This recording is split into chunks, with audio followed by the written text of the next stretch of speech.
ہمیں نہیں معلوم کہ اگلے سال ہماری زندگی میں یہ دن آتے بھی ہیں یا نہیں، ہم اس سے پہلے ہی نہ دنیا سے چلے جائیں. اس لیے بہت ضروری ہے کہ ان 10 دنوں کی پلاننگ کریں کہ ہم نے کیا کیا کرنا ہے. صرف وہ کام کافی نہیں جو ہم ہر روز نیکی کے کام کرتے رہتے ہیں، مثلا جو روٹین میں نوافل پڑھ رہے ہیں یا صدقہ خیرات کر رہے ہیں یا اور نہیں، مزید بھی کرنا ہے.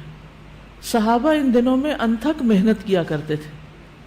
سعید بن جبیر ذو الحجہ کے 10 دن داخل ہونے کے بعد عبادت میں بہت زیادہ کوشش کرتے تھے، حتیٰ کہ وہ اتنی محنت کرتے کہ لگتا کہ وہ اس کی قدرت نہیں رکھتے، یعنی اپنے آپ کو اتنا تھکا دیتے کہ لگتا کہ بس اب اس سے زیادہ کچھ کر نہیں سکتے، آخری درجے تک.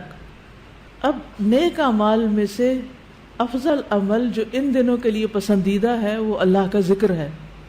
نبی صلی اللہ علیہ وسلم نے فرمایا کوئی دن اللہ کے ہاں ان 10 دنوں سے زیادہ عظمت والا نہیں ہے، اور نہ ہی کسی دن کا عمل اللہ تعالیٰ کو ان 10 دنوں کے عمل سے محبوب ہے. یعنی نہ دن ان دنوں سے افضل ہے اور کوئی اور عمل اس سے افضل نہیں. بس تم ان 10 دنوں میں کثرت سے لا الہ الا اللہ، اللہ اکبر اور الحمدللہ پڑھو، یعنی تحلیل، تکبیر اور تحمید. اب اس کے لیے یہ جو کلمہ نا سبحان اللہ والحمدللہ ولا الہ الا اللہ واللہ اکبر، یہ ان تینوں کلمات کا مجموعہ ہے اور اس میں سبحان اللہ کا اضافہ بھی ہے. اسی طرح اللہ اکبر لا الہ الا اللہ واللہ اکبر وللہ الحمد. ٹھیک ہے، اس میں بھی تینوں چیزیں آ جاتی، الحمد بھی آ جاتی ہے، اللہ کی حمد بھی آ جاتی ہے، اور لا الہ الا اللہ اور اللہ اکبر بھی آ جاتا ہے. صحابہ کرام جو تھے ان میں سے ابن عمر اور ابو ہریرہ رضی اللہ عنہما ان 10 دنوں میں بازار کی طرف نکل جاتے اور دونوں تکبیرات پڑھتے، یعنی مل کے بھی پڑھتے.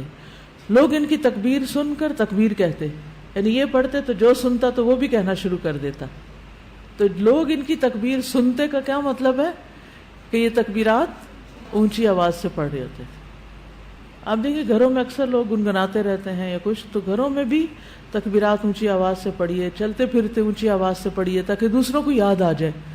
اونچی آواز سے پڑھنے کا مقصد اصل میں کیا ہے؟ یاد دہانی، کہ دوسرے لوگ بھی پڑھنا شروع کر دیں. پھر اسی طرح محمد بن علی جو تھے، ان صحیح بخاری میں آتا ہے کہ وہ نفل نمازوں کے بعد بھی تکبیر کہتے تھے.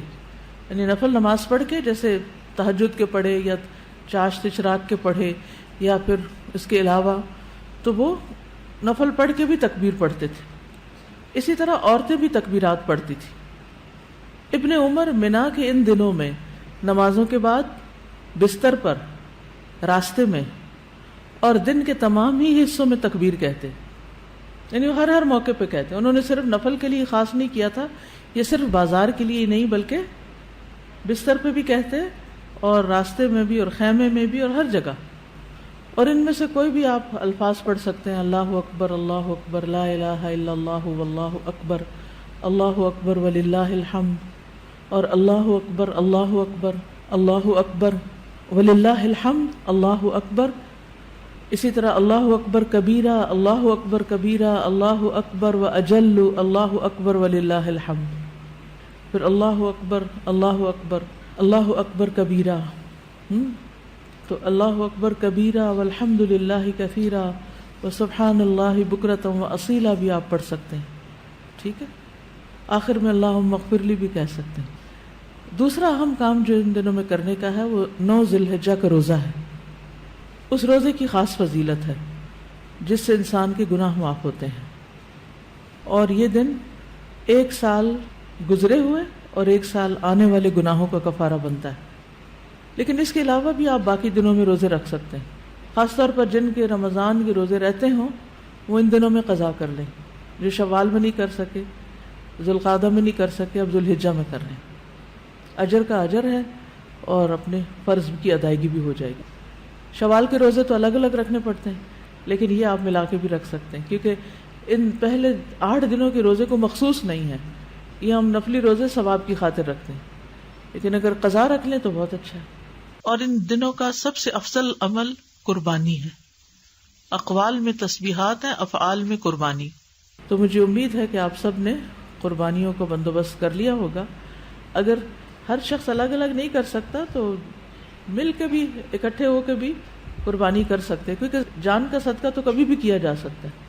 تو عام دنوں میں کرنے کے بجائے ان دنوں میں انسان کر لے، ان دنوں میں پیسے جمع کرا لے. خاص طور پر غریبوں تک جو پہنچایا جاتا ہے گوشت، اس میں انسان اپنا حصہ ڈال لے. ایک طرف کیا کرنا ہے تسبیحات کی کثرت، اور دوسری طرف کیا چھوڑنا ہے غیبت، چگلی، تانا، فضول میں لغو باتیں، ہنسی مذاق. اپنے شر سے دوسروں کو محفوظ رکھنا، اپنی زبان سے دوسروں کو اذیت نہیں دینا، بدگمانی، تجسس، ٹوہ نہیں لگانا، آر نہیں دلانا، نفرت و بغض نہیں کرنا، ظلم نہ کرنا ہے نہ ہونے دینا ہے، کسی کو بے عزت نہیں کرنا، آر دلانا اور تانا دینے والی عادتوں کو چھوڑنا ہے. ٹانٹنگ، وہ جو عادتیں ہوتی ہیں نا، ان کو بھی چھوڑنا ہے. غصہ نافذ کرنے کی طاقت رکھنے کے باوجود اس کو چھوڑ دینا ہے. گالی گلوچ، بد زبانی، ان چیزوں سے بھی بچنا ہے.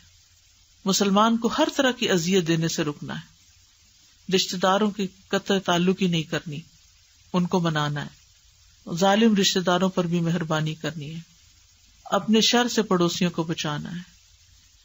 اپنے ایمان کی تجدید کرنی ہے. صبر اور عفو درگزر کرنا ہے. اچھا اخلاق اختیار کرنا ہے.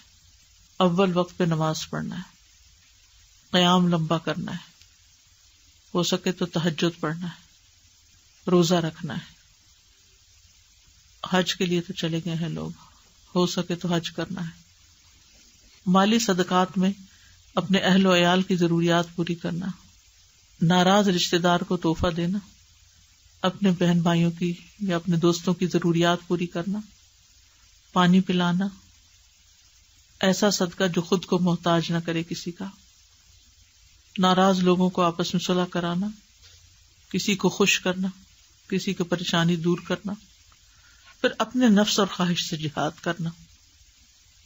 لوگوں کو اپنی برائی سے محفوظ رکھنا. اور صدقے خیرات میں کھانے پینے اور دیگر چیزوں کے علاوہ اچھی کتابیں، اچھے پیمفلیٹس اور خصوصاً اس ٹاپک کی اویئرنیس لوگوں میں کریٹ کرنا ہے.